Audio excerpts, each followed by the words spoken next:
Willie D live. What's up, family? Ukraine's president stopped in the U.S. to visit Donald Trump, your president, about ending the war against Russia. Yeah, well, right after all of that, Putin calls Donald Trump and says, "Say, man, this dude just hit my house with 91 drones." Yeah, fam. I know what you're thinking, but we'll come back to that. Check it out. Fred, you've spent a lot of time reporting from Moscow. What do you make of this accusation? Yeah, it came from the Russian Foreign Minister Sergey Lavrov, Wolf, I would say about an hour, maybe a little bit more before or ago. And this was a press conference from Sergey Lavrov with some audio where he accused the Ukrainians of attacking a residence of Vladimir Putin in the Novgorod region, which is fairly close to Moscow. Now, the Russians are saying that 91 UAVs, drones, were used in this attack, that these drones were shot down, and that there are no reports of casualties. Now, the Russians, of course, irate about all of this. Sergey Lavrov, the Russian foreign minister, Wolf, coming out and saying that the Russians are going to have to rethink their negotiating position, accusing the Ukrainians of terrorism. And the Ukrainians themselves, by the way, also very quick to react to all of this. In fact, Vladimir Zelensky, the president of Ukraine, denying that the Ukrainians attacked this residence, claiming that the Russians are trying to stoke discord between the United States and Ukraine. Of course, right after that very important meeting took place between Ukraine's President Vladimir Zelensky and President Donald Trump in Mar-a-Lago yesterday. So the Ukrainians unequivocally saying that they did not attack Vladimir Putin's residence, whereas the Russians are saying that this did happen, that they are going to rethink their negotiating position vis-a-vis the Ukrainians and trying to end the conflict in Ukraine because of this attack, Wolf. So are they any closer at all right now to a deal to end this war?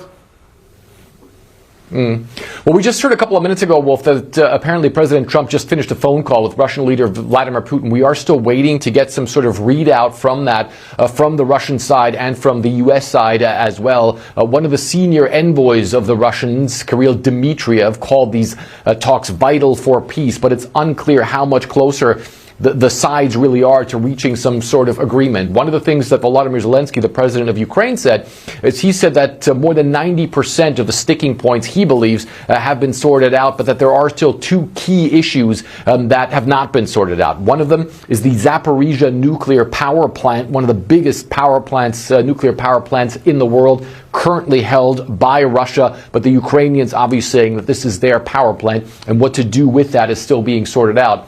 But the main issue remains the issue of territories and if and what territories the Ukrainians would have to cede to the Russians as part of any peace agreement. Volodymyr Zelensky, the Ukraine's president, saying a referendum would be necessary in order to do that. However, he also says that for a referendum to happen, they need a 60-day ceasefire. The Russians are saying that is absolutely not going to happen. They believe that the Ukrainians are going to regroup, so it's going to be very interesting to see what President Trump and Vladimir Putin spoke about in that phone call and whether or not any headway was made in that regard.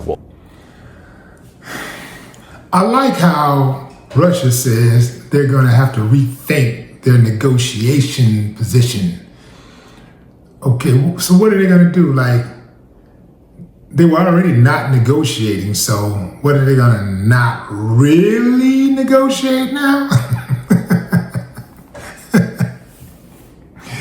Yeah, fam, so I should have stopped this about a minute ago because this is what it's all about. This is a land grab. This is a land grab for Russia. And ironically, it's a land grab for the United States. It's a land grab and a money grab for Trump. Because you better believe that those negotiations that he's having with Ukraine is all about money. How can I get some of that money? He's not really even concerned about getting money for the U.S. Trump is worried about himself. He's trying to get that money, man. Trump is a transactional president. He's a transactional person, period. Everything is always about the money with him. I don't believe that Ukraine struck Vladimir Putin's house. I don't believe they did that. I think that's some of that U.S. propaganda that Russia is using, because It's so easy to just say somebody struck your house, somebody did this, and they can even strike the house.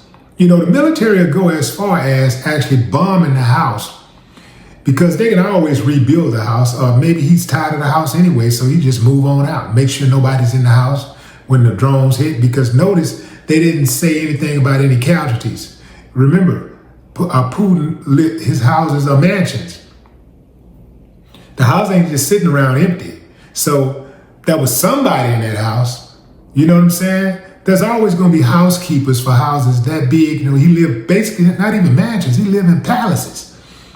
You know? So, but they're not talking about anybody being injured. They didn't even mention no casualties. There's been no casualties. Notice CNN never even mentioned that there were no casualties. And none of the other networks mentioned that there were no casualties. That's like the first thing you want to know. Something got bombed? How many people died? What's the carnage like, right? That's what you want to know. But they didn't mention that. I wonder why. Zelensky is not in a good position at all. He's in a vulnerable position to Russia. He don't have the military might to hold them off for much longer.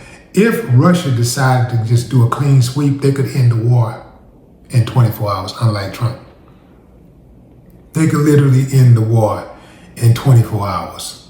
If they just wanted to just go in and say, I'm going to decimate, we're decimating everything, the war would be over within 24 hours. So Trump having a conversation with Putin about Putin's house being bombed, a drone or drones hitting his house, that means nothing. That means absolutely nothing. I can see Putin now. You know what? Hey, get Trump on the phone. I don't know if you talk like that, but I just imagine you talk like that. Get Trump on the phone. Yeah, so, you know, your guy bombed me, right? He bombed my house. What are you talking about, man? No, he bombed. I'm sitting right here with him right now. Well, hold on. Did you bomb Putin's house? You fucking... No, man, I didn't bomb this house. What the hell is you talking about? Oh, man, you better let that bomb that fucking house. I'm trying to work this deal out. I'm trying to get this money. And you bombing shit. Okay, hold on. Yeah, he says he didn't do it.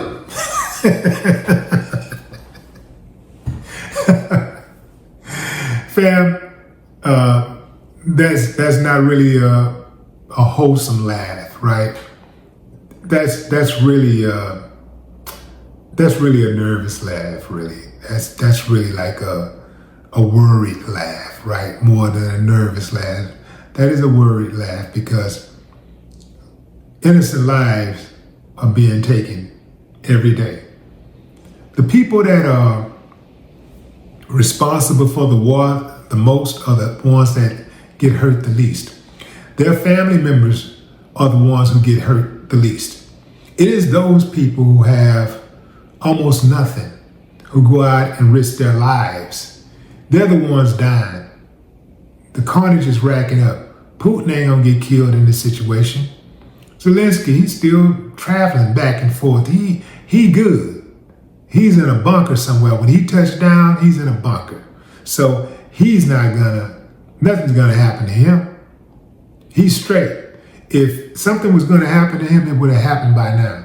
In fact, it would have happened within the first few months of the Russian-Ukraine conflict. And I hesitate to call it a war because I think a war would be like kind of even, right? It's too lopsided. It's like the U.S. claiming to go to war with Venezuela or Syria or Nigeria. That ain't fair. That ain't cool. That ain't even. Ain't nothing gangster about that. That's conflict. That ain't war.